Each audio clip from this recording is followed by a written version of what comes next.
BJP উদ্দেশ্য প্রণোদিতভাবে পরিকল্পিতভাবে বঙ্গভঙ্গের চেষ্টা করছে। বাংলায় ওরা জিততে পারে না, বিধানসভায় হারে, লোকসভায় কমে যায়, পঞ্চায়েতে হারে। ফলে ওরা এখন ঘুর পথে কিভাবে ডিস্টার্ব করা যায়, কখনো টাকা বন্ধ করে দেওয়া, কখনো বাংলাকে তার ন্যায্য অধিকার থেকে বঞ্চিত করা, কখনো বঙ্গভঙ্গ। এখন আবার এই লোকসভা ভোটে ওদের বিপুল পরাজয়, এর থেকে নজর ঘোরাতে আর ওদের নিজেদের গোষ্ঠীদ্বন্দ্ব, এখন আবার শুরু হয়েছে বঙ্গভঙ্গ। একসঙ্গে কেউ উপরের দিকটা বলছে, কেউ মাঝখানের দিকটা বলছে, যে যা পাচ্ছে বলে যাচ্ছে। বিজেপি পরিকল্পিতভাবে বঙ্গভঙ্গ চাইছে, বঙ্গভঙ্গকে উৎসাহ দিচ্ছে, প্ররোচনা দিচ্ছে, ধর্মের ভিত্তিতে একাধিক বিভ্রান্তিকর কথাবার্তা বলছে। বিজেপি উদ্দেশ্য প্রণোদিতভাবে পরিকল্পিতভাবে বঙ্গভঙ্গের চেষ্টা করছে। বাংলায় ওরা জিততে পারে না, বিধানসভায় হারে, লোকসভায় কমে যায়, পঞ্চায়েতে হারে। ফলে ওরা এখন ঘুর পথে কিভাবে ডিস্টার্ব করা যায়, কখনো টাকা বন্ধ করে দেওয়া, কখনো বাংলাকে তার ন্যায্য অধিকার থেকে বঞ্চিত করা, কখনো বঙ্গভঙ্গ। এখন আবার এই লোকসভা ভোটে ওদের বিপুল পরাজয়, এর থেকে নজর ঘোরাতে আর ওদের নিজেদের গোষ্ঠীদ্বন্দ্ব, এখন আবার শুরু হয়েছে বঙ্গভঙ্গ। একসঙ্গে কেউ উপরের দিকটা বলছে, কেউ মাঝখানের দিকটা বলছে, যে যা পাচ্ছে বলে যাচ্ছে। বিজেপি পরিকল্পিতভাবে বঙ্গভঙ্গ চাইছে, বঙ্গভঙ্গকে উৎসাহ দিচ্ছে, প্ররোচনা দিচ্ছে, ধর্মের ভিত্তিতে একাধিক বিভ্রান্তিকর কথাবার্তা বলছে। আমরা এর তীব্র নিন্দা করছি। বঙ্গভঙ্গ কোনো অবস্থায় তৃণমূল কংগ্রেস হতে দিচ্ছে না, হতে দেবে না। এটা বিজেপির কৌশল, প্রতিহিংসা পরায়ণতার আরেকটা পদক্ষেপ। একদিকে টাকা বন্ধ করে দেওয়া বাংলার, অন্যদিকে এজেন্সি এবং অন্যান্য রাষ্ট্রীয় শক্তি দিয়ে উৎপাত করা, আর কোনো কাজ না হয় এখন বঙ্গভঙ্গ করতে নেমেছে। যখনই ওরা কোনো এলাকাকে এই ভঙ্গের আওতায় ফেলবে, তখনই ধরে নেবেন, ওরা জানে যে ওই জায়গায় ওরা গোহারা হারের মুখে আছে, ওই রাজ্যে ওরা পায়ের তলায় জমি খুঁজে পাচ্ছে না, সেই জন্য ভাঙার কথা বলছে। ফলে এটা অত্যন্ত নিন্দনীয়, কুৎসিত একটা খেলা। বিজেপিকে বাংলার মানুষ প্রত্যাখ্যান করেছেন। আরো যতবার ওরা এই বঙ্গভঙ্গের কথা বলবে, বাংলার মানুষ আরো বেশি করে বিজেপিকে প্রত্যাখ্যান করবেন। কিছুক্ষণ আগে অবশ্য শঙ্কর ঘোষ তিনি বলছেন এখানে কি গৌরী শঙ্করের একেবারে ব্যক্তিগত মতামত, এগুলো সব দিশাহীন কথাবার্তা বলছেন, প্রশ্রয় দিচ্ছেন। বিজেপি রাজ্য সভাপতি নিজে বলছেন, একবারও বলছেন না বাংলার উন্নয়নের যদি এত তাদের দরদ উতলে ওঠে, তাহলে বাংলাকে যে কেন্দ্রীয় সরকার টাকাটা আটকে রেখেছে, টাকাগুলো দিক, সে বিষয়ে সুকান্ত বাবুদের কথা নেই।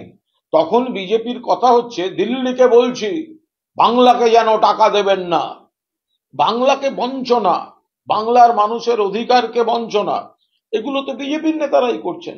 আজকে এ বলছেন ওই জায়গাটাকে ভেঙে আলাদা করতে হবে, ইনি বলছেন ওটা ভাঙতে হবে, আর একজন বলছে না ওইভাবে বলতে চাইনি, আমরা ঠিক অন্যভাবে একটু ভাববো, আর একজন বলছে না। মানে এটার মানেটা কি?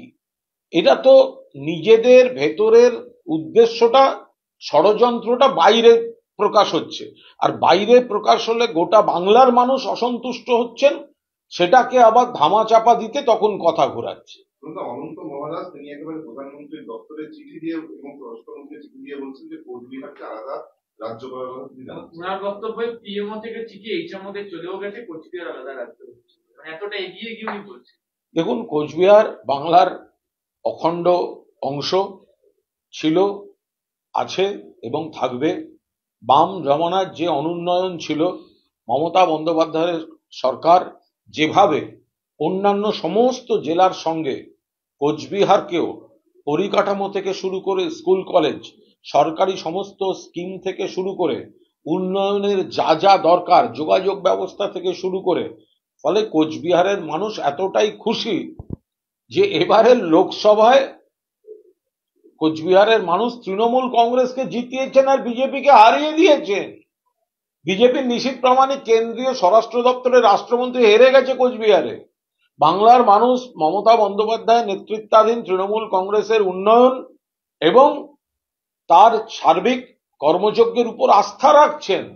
তো সুতরাং তাতেই মরিয়া হয়ে গিয়ে হঠাৎ আবার এই ভাগ ভাগ ভাগ শুরু হয়েছে।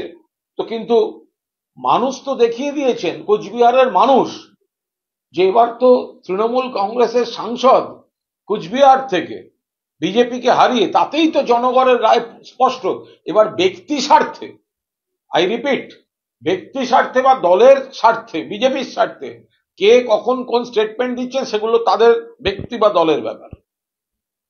সুপ্রিম কোর্ট এটা কি কোনোভাবে মনে হচ্ছে যে সাধারণ বাজেট পেশ হওয়ার পর থেকেই এই বাংলা ভাগের প্রসঙ্গগুলো আসছে? অ্যাকচুয়ালি সাধারণ বাজেটটা যে বঙ্গ বিরোধী, বাংলার প্রতি উপেক্ষা, বঞ্চনা, সেটা নিয়ে গোটা বাংলা সরব, সেগুলো থেকে নজর ঘোরাতে, বিজেপির হার থেকে নজর ঘোরাতে, লোকসভা এবং বিধানসভা উপনির্বাচনে পরপর হার থেকে নজর ঘোরাতে এবং বিজেপির অভ্যন্তরীণ কলহ, তার থেকে নজর ঘোরাতে এখন এই বিভিন্ন জায়গায় বিজেপির কয়েকজন নেতা বঙ্গভঙ্গের সেই পুরনো ষড়যন্ত্র সামনে আনছেন।